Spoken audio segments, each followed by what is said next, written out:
¿Cómo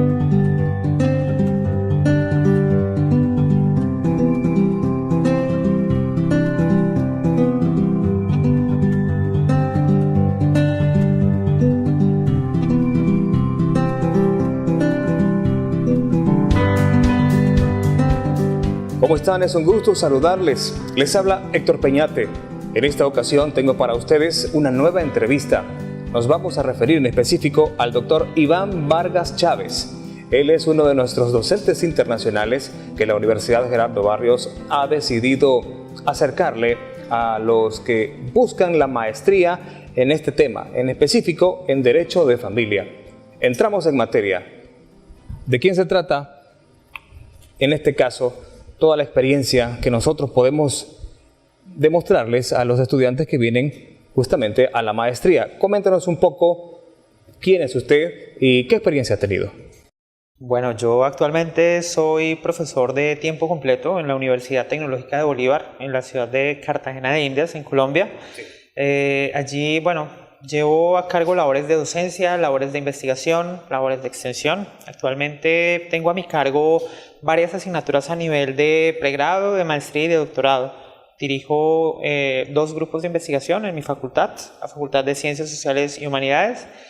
Y bueno, soy responsable de varios de los procesos que se están llevando a cabo, principalmente en materia de investigación, que buscan analizar problemáticas diversas de la realidad colombiana, siempre manteniendo un doble enfoque, enfoque local y enfoque global. Respecto a mí, bueno, de formación, yo soy abogado, que viene a ser aquí licenciado en Ciencias Jurídicas. Me formé en la Universidad del Rosario, en la ciudad de Bogotá.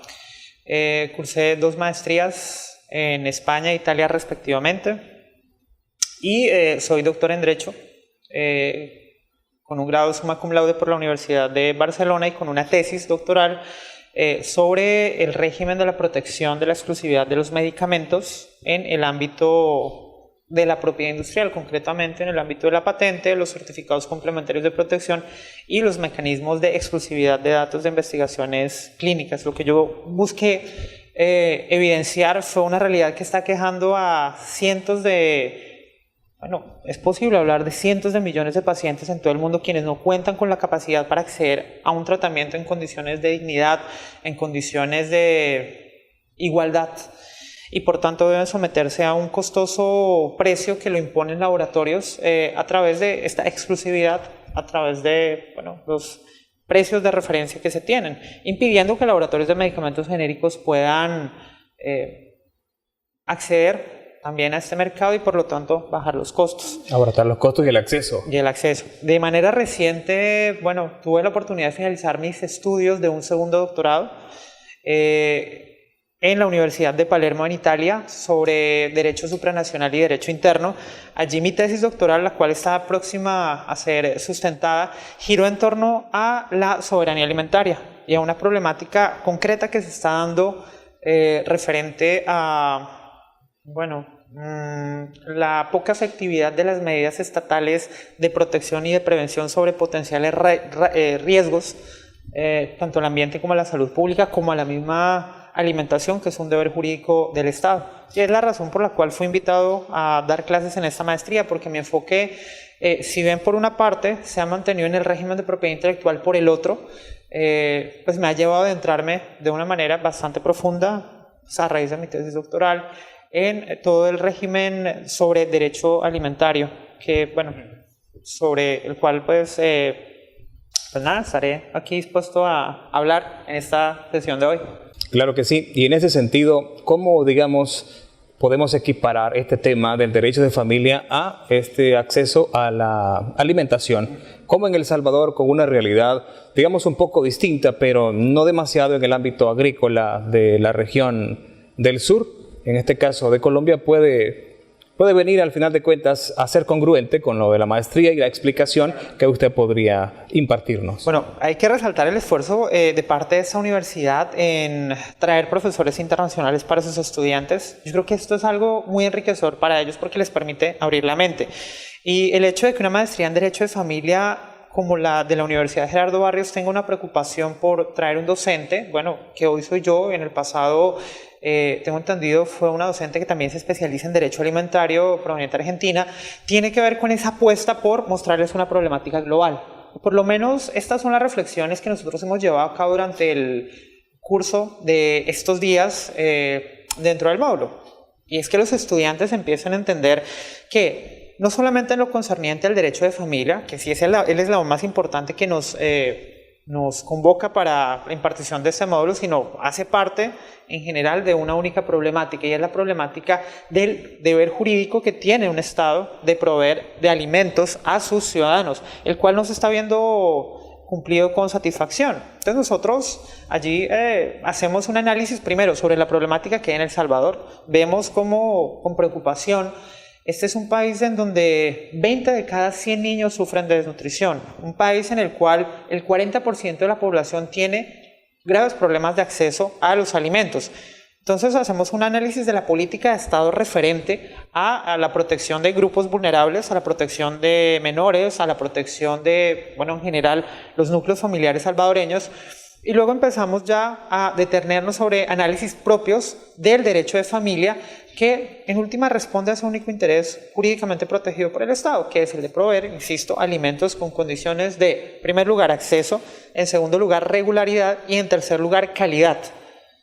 Y allí vemos cómo hay problemas estructurales de fondo, y los estudiantes han tenido la oportunidad de analizar cómo desde situaciones propias de su ejercicio profesional, como abogados especialistas en derecho de familia, muchos de ellos funcionarios también de la rama judicial o de la Procuraduría, hay una grave desatención, y una grave desatención que viene dada desde problemas estructurales, y es que en estos momentos no se está garantizando un alimento de calidad, no se están garantizando precios que permitan un acceso en igualdad de condiciones a todos los habitantes de El Salvador, bueno, que es la misma problemática que uno puede evidenciar en otros países. Y asimismo que si hoy en día encontramos padres de familia que no tienen la capacidad económica para cubrir una cuota alimentaria, no necesariamente es porque exista un problema de fondo sobre esa imposibilidad para cubrir esa cuota, sino es porque el Estado, quien no está cumpliendo con su deber de garantizar los alimentos en unas condiciones de igualdad para todos, independientemente de su nivel adquisitivo, de su capacidad de poder adquisitivo, pues no está solucionando un problema de fondo. Por ejemplo, si hay algo que puedo resaltar de este módulo es el tipo de discusiones que hemos tenido con los estudiantes, quienes, pues, a partir de sus experiencias nos muestran que la realidad desde la óptica del derecho de familia es una realidad que trasciende, y es una realidad que sectorialmente engloba varios problemas y plantea varias cuestiones.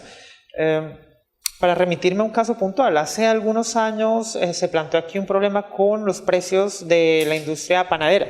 Y hubo un problema casi de cartelización en donde los precios subían, los precios bajaban en función de los intereses de unas empresas. Un mercado especulativo prácticamente. La especulación. Entonces ahí es donde el Estado, al no intervenir, desde una óptica global y entendiendo que el alimento es un bien fundamental, está dejando desatendidos menores, está dejando desatendidas familias quienes van a estar sujetos al vaivén de los precios.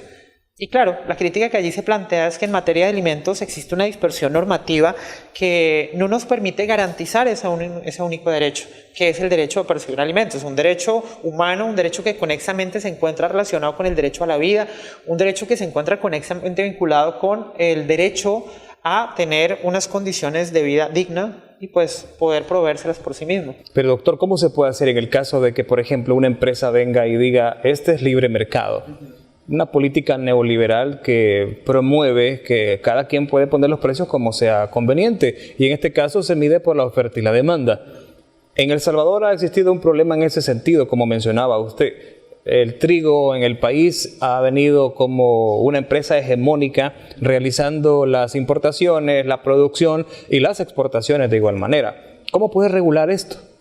Bueno, ese es el ya viejo debate, digo ya viejo porque este ya es un debate que en su momento fue muy novedoso, pero que ya empieza a acumular unos cuantos años, quizás décadas encima, y es sobre el intervencionismo del Estado o la permisividad que se pueda tener respecto al sector privado, quien en aras de mejorar las condiciones de acceso a mercados puede mejorar sus propias condiciones respecto a lo que ofrece. Y ahí es donde nosotros tenemos que remitirnos inevitablemente a una doctrina de reciente creación, la doctrina libertaria, quien aboga por una intervención mínima del Estado. Y aduciendo que es el mercado mismo el que va a regular unas mismas condiciones para todos, que van a garantizar un bienestar y un acceso para muchos de los servicios básicos y en unas condiciones, bueno, de relativo garantismo. Pero preocupa esta doctrina, porque nada más para detenernos en el ámbito de los alimentos. En el ámbito de los alimentos, hoy en día se les está dando un margen a las empresas, no solamente aquí en El Salvador, sino en Latinoamérica. Y quizás uno pueda analizar esta situación desde otras ópticas comparativas. Por ejemplo, uno empieza a ver cómo a través de los tratados de libre comercio se empiezan a imponer unas dinámicas a los países del sur económico para que desregulen todo lo referente a la garantía del derecho a la alimentación. ¿Cómo lo desregulan? Pues interviniendo de la manera interviniendo lo menos posible. 1. 2.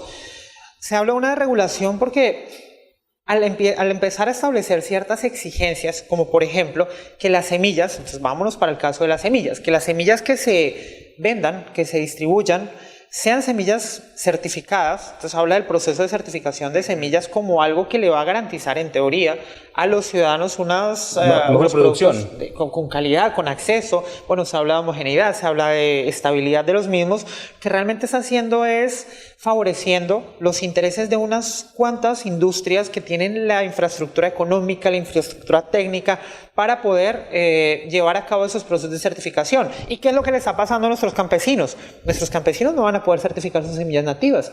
¿Qué se les está prohibiendo entonces a los campesinos? Se les está prohibiendo hacer lo que sus abuelos, lo que sus padres, sus bisabuelos le enseñaron. Incluso si hacemos un rastreo, esto puede venir incluso desde la misma época de los pueblos indígenas, que es reservar la mejor cosecha, los mejores productos de esa cosecha, extraer de allí las semillas y utilizarlas para una futura siembra. Esto no se puede hacer porque si las semillas no se encuentran certificadas, y es la problemática que actualmente estando en mi país, pues el campesino que se atreva a hacerlo va a ser tratado como un infractor.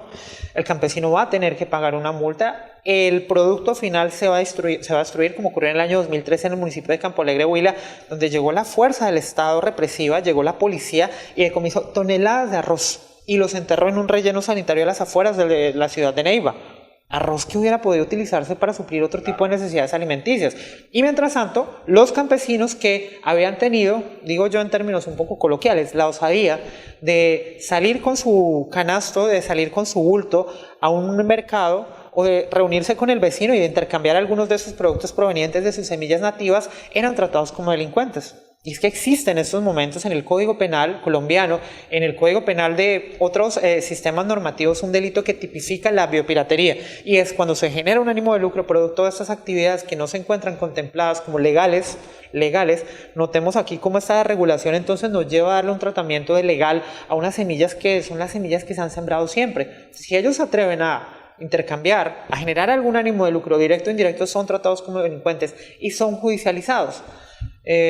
Pues de allí claramente preocupa entonces cómo el Estado, al dejar todo esto al azar, dejar todos estos asuntos simplemente regulados desde una única óptica, que es la regulación de la certificación de semillas, está dejando desregulados. Por eso paradójicamente se habla de regulación, así uno lo que encuentra sean normas. O sea, es paradójico. ¿Cómo está dejando desatendidos otro tipo de intereses? Por ejemplo, a que los campesinos, las familias, se puedan abastecer con sus propios medios, lo que llamamos la soberanía alimentaria. Ahora, por no hablar de otro tipo de problemas, como que las semillas que se están sembrando bajo este régimen vienen a ser semillas modificadas genéticamente, también llamadas semillas transgénicos. Los transgénicos. ¿Cuáles pueden ser los riesgos que a largo plazo derivan del consumo de alimentos transgénicos? No lo sabemos. Hay riesgos. Hay casos. Anoche en una entrevista televisiva tuve la oportunidad de comentar el caso de una prohibición expresa por parte del Estado de California a una empresa que producía compotas. Compotas es papilla, lo que se le da a los niños para comer en sus primeros años, porque la papilla o la compota, para estabilizar los componentes, para endulzarla, porque la cebolla, para preservarlo, la cebolla tiene varios usos, provenía de una cebolla modificada genéticamente y se había demostrado una relación directa entre el consumo de esta cebolla en infantes, en niños, y la aparición de tumores gastrointestinales. O problemas renales, muchas veces algunos de estos transgénicos están afectando en ese sentido. Pero ¿cómo ve usted el hecho de que también existen posibilidades de algunos buffets de abogados que en el país defienden los transgénicos en el sentido de decir: es semilla mejorada, le va a ser más resistente a las plagas, va a ser más productiva, va a tener más hectáreas por cantidad comprada? Al final de cuentas, esto va a ser un beneficio económico real al campesino y a su grupo poblacional, ¿o es algo definitivamente que no debe estar así? Hay que hacer una salvedad con el tema de los organismos modificados genéticamente o también llamados transgénicos, y es que no todos son malos ni todos son buenos per se. O sea, vamos a encontrar en algunos casos organismos modificados genéticamente que incluso pueden representar una solución al problema de hambre en el mundo. Si uno logra modificar genéticamente una semilla para que crezca en un terreno que otrora era infértil, por ejemplo, pensemos en zonas del mundo en donde normalmente no crecen porque no hay los suficientes nutrientes en la tierra o porque hay periodos prolongados de sequía, pues hay algo en las semillas que son modificadas genéticamente. Pero yo no pecaría en meter todo dentro del mismo saco, porque el problema son los riesgos, y el problema es, bueno, ante una situación de riesgo e incertidumbre, yo como Estado, ¿qué debo hacer? Para ello se tiene previsto desde la Convención de Río de Janeiro de 1992 sobre la biodiversidad, entre otros instrumentos internacionales, la aplicación de un principio, y es el denominado principio de precaución. El principio de precaución lo que nos dice es que cuando hay una situación de riesgo potencial, donde los riesgos se asocian más a una incertidumbre, entonces no sabemos si, bueno, por una parte vamos a encontrar algunos estudios científicos que demuestran que es inocuo, por otra parte vamos a demostrar unos estudios científicos que dicen que es nocivo. El Estado tiene que intervenir e inmediatamente ordenar la suspensión de ese riesgo hasta tanto la fuente emisora del riesgo no demuestre, mediante estudios científicos validados, que dicha fuente es inocua. Se aplicó el principio de precaución ya hace aquí varias décadas cuando se empezaron a descubrir los problemas asociados al tabaquismo con la aparición de tumores, no solamente en los pulmones, en el sistema respiratorio, sino también en el sistema de la tráquea y la faringe. La faringe, el esófago. Sí. Bueno, se aplican medidas precautorias, entonces se empieza a hablar de etiquetado genérico de las cajetillas de cigarrillos, se empieza a prohibir en espacios libres de humo. Y mira que aprovecho que toco este tema porque quiero hacer una comparación entre el tema de alimentos y el tema del aire.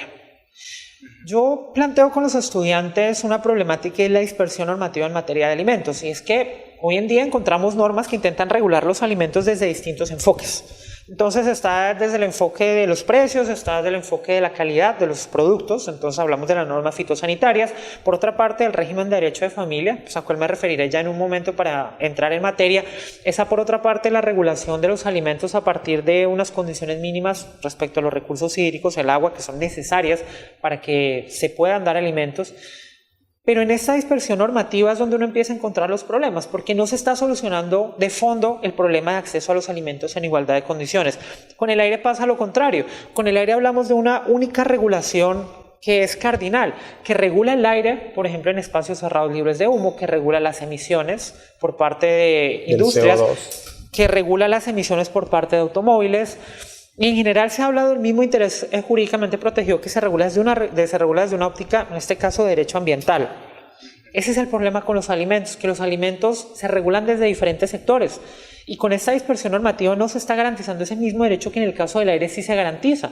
Y vuelvo a lo mismo, en el caso del derecho de familia, es increíble ver cómo muchas veces se culpa a los padres de familia o se culpa, por ejemplo, una situación transitoria como una crisis económica, como un estado de desempleo, se les culpa, dice, bueno, pero es que entonces ellos no pueden cumplir con su cuota alimentaria porque apenas tienen con qué sostenerse ellos mismos y pueden aportar 50, $100 mensuales.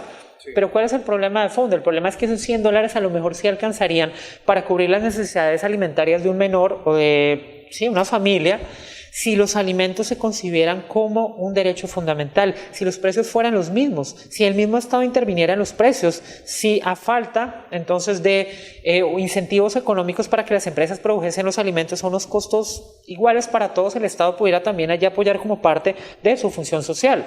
Entonces los alimentos tienen que dejar de ser vistos como un problema sectorial tienen que verse como un problema cardinal, al igual que en el caso de otros intereses jurídicamente protegidos como el aire. Entonces, esta es una primera invitación que hacemos con los estudiantes, que se hace dentro de este módulo hacia los estudiantes para que empiecen a analizar problemas de fondo. Que ahí es donde yo quiero resaltar el esfuerzo que hace esta universidad, porque bueno, entiendo yo que los docentes internacionales que vienen aquí vienen semestralmente por cada asignatura.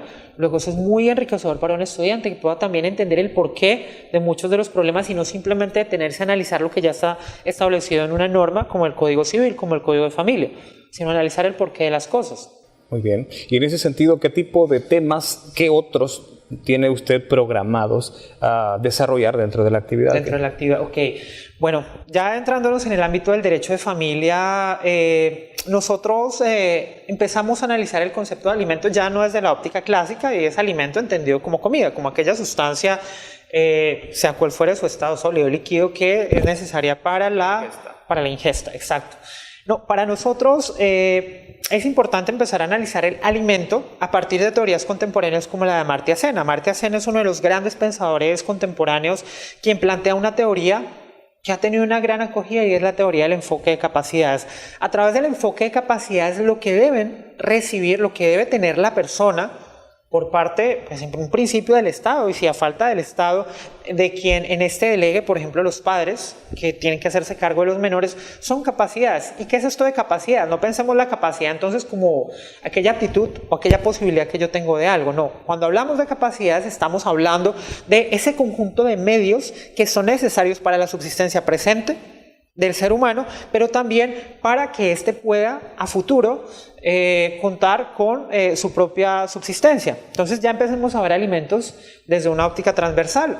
Entra la salud, entra el transporte, entra, pues, además de la alimentación, de la comida, entra... cadena de suministros. Sí, o sea, todo lo necesario para que este menor, bueno, o en el caso de los ascendientes o en el caso de los hermanos, indistintamente a quien se le daban alimentos, puedan por sí mismos suplir sus necesidades presentes y también contar con los medios para sus necesidades futuras. Y ahí es, por ejemplo, donde entra la educación. La educación hace parte del régimen de alimentos, y la educación en últimas viene a aportar a este conjunto de capacidades que le permiten al ser humano disponer de unos medios de subsistencia inmediatos, pero también de unos medios para poder proveerse su subsistencia a futuro. Y eso es lo que están entendiendo los estudiantes. Quizás ha sido también un proceso en el cual ellos cambian el chip y empiezan a entender que el régimen de alimentos en últimas lo que busca tutelar es esta capacidad que como ser humano uno tiene derecho a exigirle al Estado o a quien en este delegue las funciones. Entonces hacemos un recorrido por todos los elementos que hacen parte del alimento visto desde la óptica del derecho de familia, siempre manteniendo el enfoque teórico de las capacidades de Amartya Sen. Y bueno, ya a partir de allí empezamos a plantear problemáticas diversas del derecho de familia, como por ejemplo, ¿hasta cuándo se deben los alimentos? En el caso de la educación, bueno, ¿hasta cuándo se debe hasta cuándo se es exigible la educación respecto, pues, a los padres o al denominado deudor alimentario? ¿Hasta qué edad? ¿Por qué? Porque entonces vemos aquí cómo la educación se garantiza hasta una determinada edad. Pasamos también por el análisis de problemáticas varias como, bueno, quiénes son los sujetos de estas obligaciones alimentarias, cuál es la facultad jurídica de exigir alimentos, cuál es el sustento teórico, cuál es el constructo teórico y toda la caracterización del régimen de alimentos.